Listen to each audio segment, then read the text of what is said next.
Graça e paz a todos. Escreve o salmista no Salmo 42. A minha alma anseia por Deus. E eu espero que em nome de Jesus também a sua alma esteja ansiando por Deus. Que a sua alma tenha sede de Deus. Independente da situação que você está vivendo.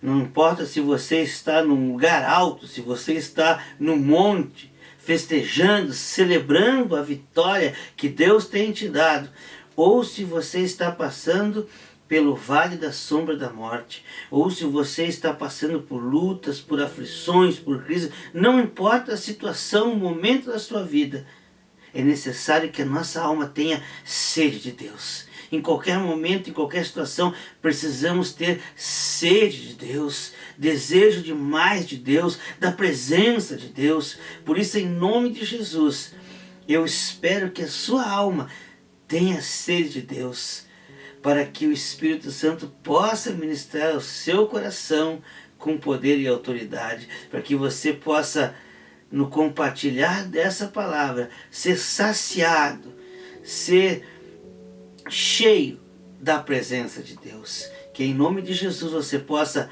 abrir o seu coração, que em nome de Jesus os seus ouvidos espirituais estejam atentos, sensíveis àquilo que o Espírito Santo vai ministrar ao seu coração por meio da poderosa palavra de Deus. Amém, queridos? Eu queria compartilhar com você Mateus, capítulo 14. Mateus, capítulo 14, a partir do versículo 13. Diz assim a palavra: E Jesus, ouvindo isso, retirou-se dali num barco para um lugar deserto, apartado, e sabendo o povo, seguiu a pé desde as cidades. E Jesus, saindo, viu uma grande multidão e, possuído de íntima compaixão para com ela, curou seus enfermos. E sendo chegada a tarde, os discípulos aproximaram-se dele, dizendo: O lugar é deserto, e a hora é já avançada.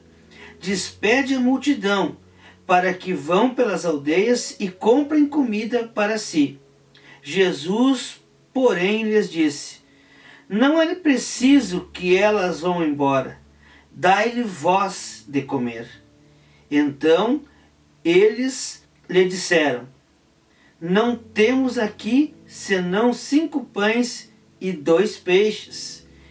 E ele disse: Trazei-me aqui.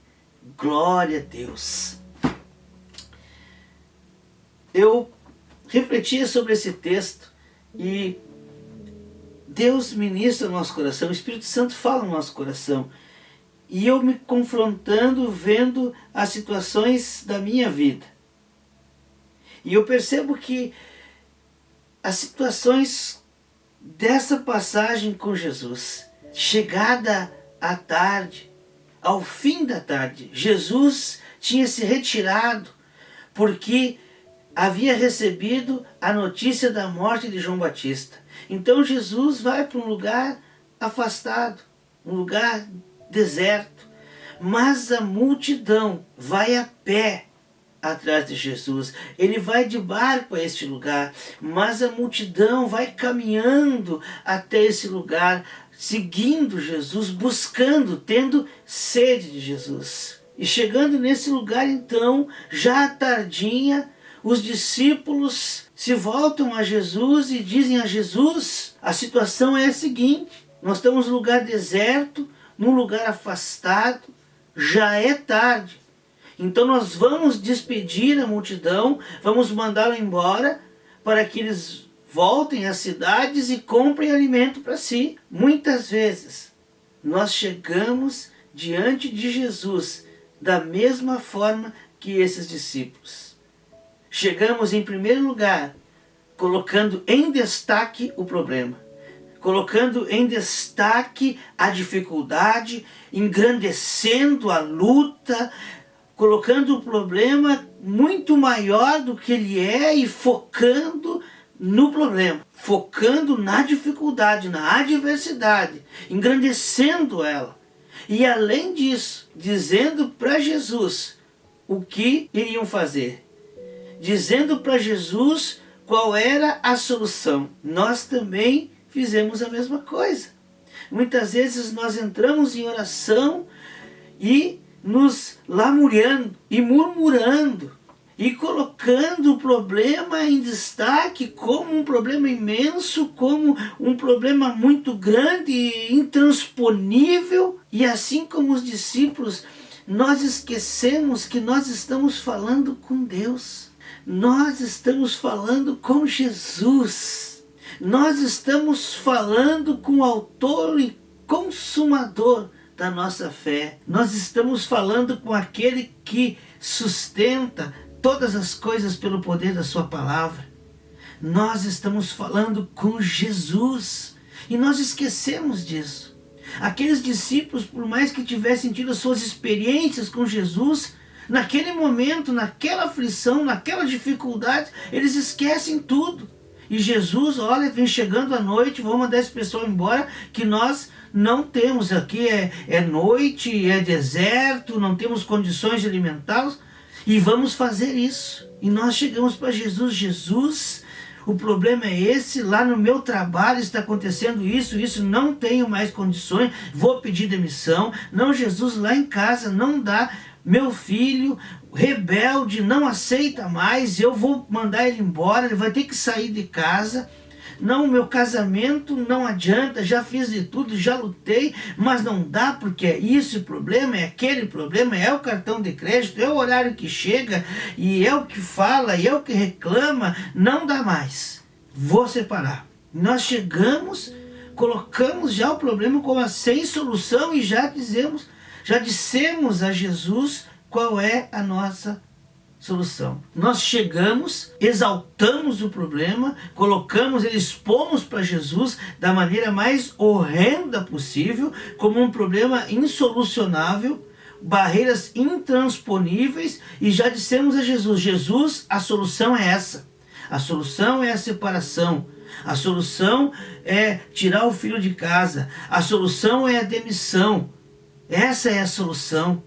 A solução, Jesus, é eu fazer desse jeitinho aqui. Se eu não fizer desse jeitinho, se eu não mexer os pauzinhos, se eu não buscar uma influência, essa é a solução, Jesus. E nós esquecemos que Ele é Jesus, que Ele é poderoso, que Ele é Deus, que Ele tem a solução, que Ele tem o escape. Nós esquecemos que estamos diante do Deus do impossível, do Deus que traz aquilo que já está morto, traz a vida, que tem poder para ressuscitar, que tem poder para restaurar, que tem poder para transformar. Esse é o Deus a quem servimos, mas nós esquecemos. Aqueles discípulos esqueceram que eles estavam diante de Jesus, o Filho de Deus, e chegam aí dizendo, olha, o problema é esse e a solução é essa. E Jesus mansamente diz a eles, não é necessário ser assim. Não precisa ser desse jeito. Pode ser diferente. Vocês podem fazer, vocês podem alimentá-los. E isso Jesus também muitas vezes nos diz, não, Emerson. Não precisa ser desse jeito. Não precisa ser da forma que tu está colocando. Não precisa ser essa solução que tu está encontrando. Tem outra. Quer ver? Faz tu mesmo. Muda tu. Pensa. Vê o que tu pode fazer. É isso que Jesus diz aos seus discípulos. O que vocês podem fazer? Alimentem vocês. Deem um jeito. Então aqueles discípulos, assim como nós, quando Jesus fala conosco dessa forma, mas o que eu posso fazer? Aqueles discípulos então devem ter levado um choque. Mas como assim, Jesus? Se nós só temos 5 pães e 2 peixes. Era tudo que Jesus precisava ouvir. Jesus conhecia o problema. Jesus sabia do problema. Ele é Deus. Ele sabia a situação. Ele conhecia. O que ele precisava saber era o que os discípulos tinham a oferecer. Como os discípulos viam a situação. Se eles viam um problema intransponível ou se eles tinham alguma coisa para ajudar, alguma coisa para colocar diante de Deus. E quando os discípulos dizem então, nós temos apenas 5 pães e 2 peixes, os discípulos estão colocando diante de Jesus todos os recursos que eles tinham. E é assim que nós devemos fazer. É isso que Jesus está esperando de nós. É isso que Jesus deseja ouvir de nós. Jesus está perguntando: o que você tem? O que você pode oferecer? Como que você pode lutar? O que você tem para lutar, para enfrentar essa adversidade? É isso que Jesus deseja saber. Ele conhece o problema. Você não precisa engrandecer o problema, não precisa enaltecer o problema. Jesus sabe muito bem, e Ele sabe que Ele é maior que o seu problema. Nós precisamos saber e crer que maior é aquele que está em nós do que aquele que está no mundo. E é isso que Jesus deseja ouvir. O que você tem? O que você tem para tentar resolver o seu problema no casamento? O que você tem a oferecer para tentar solucionar o problema do seu filho? O que você tem a oferecer para lutar no serviço? O que você tem a oferecer? Quais são as suas condições? O que você tem? Talvez você possa colocar diante de Deus: Deus, eu posso perdoar. Deus, eu posso dar mais uma oportunidade. Não, Deus, eu posso me calar. Deus, eu posso falar, eu posso levar uma palavra. Não, Deus, eu posso dar mais do meu tempo. Eu posso passar mais do meu tempo com meu filho. Eu posso dar mais atenção à minha esposa. Eu posso valorizar mais o meu marido. Como família, nós podemos estar mais juntos. No trabalho, eu posso ter mais paciência, eu posso dar mais ouvido à opinião dos outros. Não, eu posso ser mais submisso ao meu patrão e fazer conforme ele quer. Eu sempre tenho algo mais a oferecer, eu sempre tenho algo a oferecer diante das crises. Deus nos capacitou, Deus colocou algo em nós e nós sempre temos recursos. E se você disser: olha, não tenho mais nada, eu já fiz o possível pelo meu casamento, eu já fiz o possível pelos meus filhos, eu já fiz o possível no meu trabalho, não dá mais. Ainda assim você pode colocar: Deus, eu posso orar mais. Deus, eu posso buscar mais a tua presença. Deus, a única coisa que eu tenho, Senhor, é a oração. A única coisa que eu tenho é o Senhor. Você compreende? É só isso que Jesus precisa ouvir. É isso que Deus deseja ouvir em oração. É isso que você precisa colocar diante de Deus. Não enalteça o problema. Muito menos diga a Deus o que deve ser feito. Muito menos diga a Deus: olha, é isso que tem que ser feito. É assim que vamos fazer. Desse jeito, Jesus então cruza os braços. Bom, se você já tem a solução, se você já sabe como resolver o problema. Mas Deus poderia ter agido assim, mas Jesus não agiu assim. Jesus pacientemente pergunta aos discípulos: o que vocês vão fazer? Eles não vão embora, eles não precisam ir embora. Não precisa ser dessa forma, não precisa ser do seu jeito. Pensa mais um pouco, o que vocês podem fazer? E eles então colocam diante de Jesus o que eles têm. Jesus está com os ouvidos atentos para ouvir. O que você tem? Porque uma vez que você coloca diante de Deus, uma vez que você coloca diante do Senhor as suas condições, você abre o seu coração diante de Deus. Você diz a Ele: olha, Senhor, o que eu tenho é isso, não há nada diante do problema. Eu tenho 5 pães e 2 peixes. Senhor, eu tenho a minha oração. Senhor, eu tenho a tua palavra, Senhor. O que Jesus responde aos discípulos? Tragam a mim. Tragam a mim. Ele sabia o que iria fazer. Ele sabia o final da história. Ele escreveu a história. Sabe o que é mais interessante, queridos? Quando ele fala isso, para você saber a resposta, para você entender o que Jesus estava dizendo quando ele diz: tragam a mim. O verso 14, quando tudo começou, quando aquela multidão chega, o que a palavra diz? Que Jesus é tomado de íntima compaixão e começa a curar aquela multidão. Será que após ser tomado de íntima compaixão, Jesus deixaria aquela multidão com fome? Jesus despediria aquela multidão já anoitecendo, correndo o risco de serem assaltados ao voltarem para as cidades e não encontrarem talvez aonde comprar alimentos e passarem a noite com fome? Jesus tinha tudo sob controle.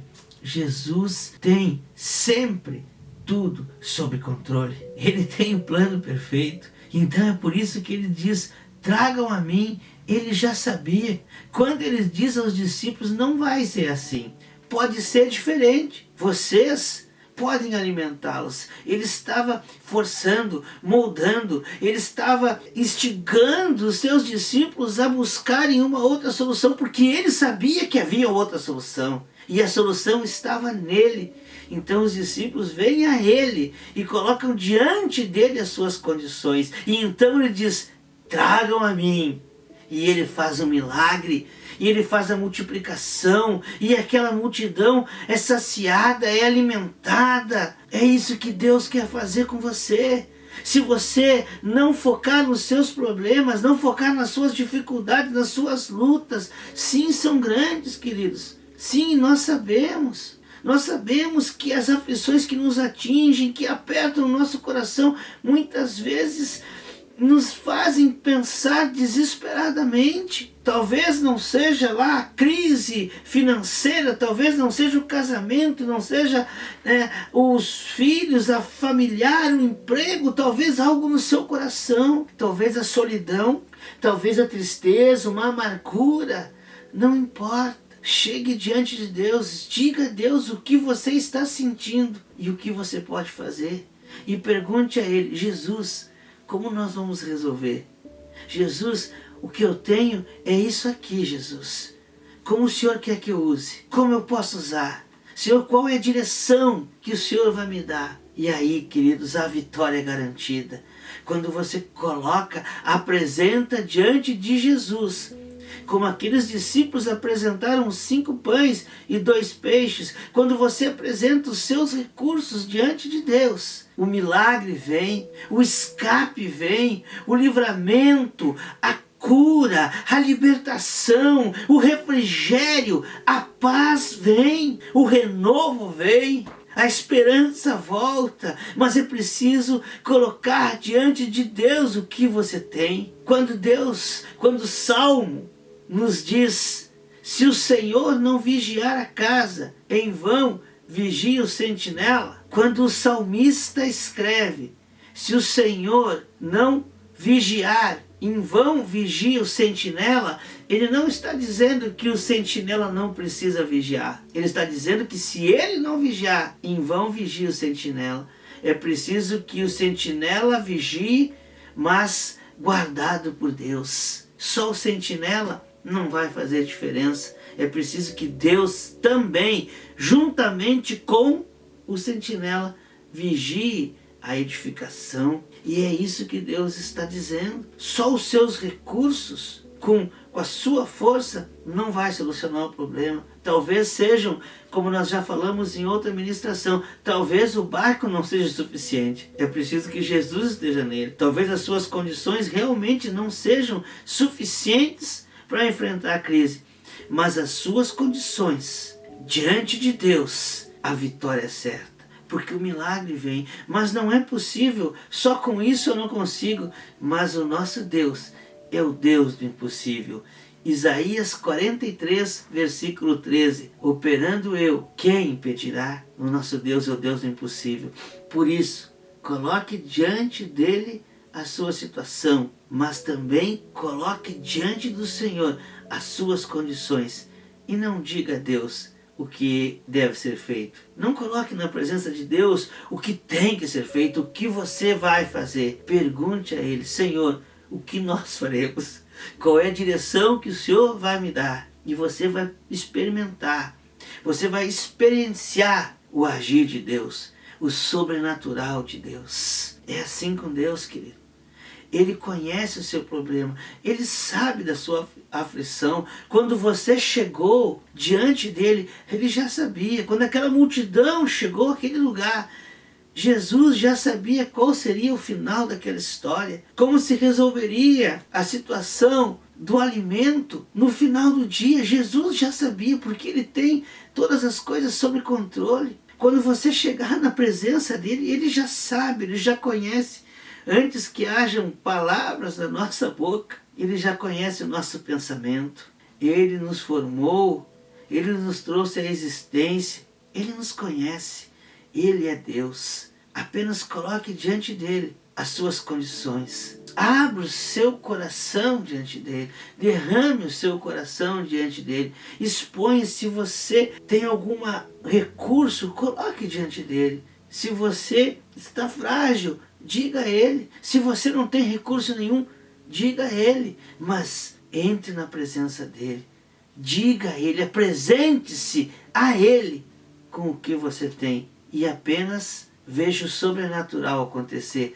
Porque ele tem o controle da situação. Quando você chegou à presença dele, ele já foi movido de íntima compaixão e começou a te curar. E aquele que começou a boa obra em vós, ele é fiel para completá-la até o dia do Senhor. Que em nome de Jesus essa palavra possa ter tocado o teu coração, mas continue com seus ouvidos espirituais atentos, porque o Espírito ainda vai continuar ministrando, o Espírito Santo ainda vai continuar ministrando ao teu coração, e que essa palavra possa produzir frutos, e que essa palavra venha a levar a sua vida a uma posição diferente diante de Deus.